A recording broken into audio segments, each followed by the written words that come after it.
ప్రతి ఒక్కరు నన్ను అడిగే క్వశ్చన్ ఏంటంటే, అరే ఎప్పుడు చూసినా తిరుపతికి వెళ్ళిపోతావు, అక్కడ ఏముందిరా అని. దాని గురించి మళ్ళీ మాట్లాడుకుందాం. ఈరోజు అయితే తిరుపతిలో నేను ఒక పార్క్ అయితే వచ్చాము వాకింగ్ చేద్దామని ఎర్లీ మార్నింగ్.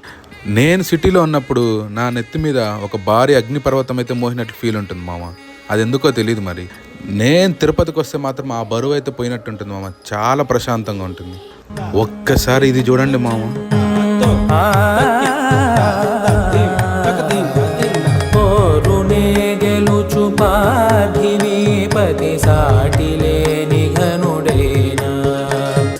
ఒక ఇంట్లో తాబేలు ఉంటేనే చాలా అదృష్టం అంట మామ.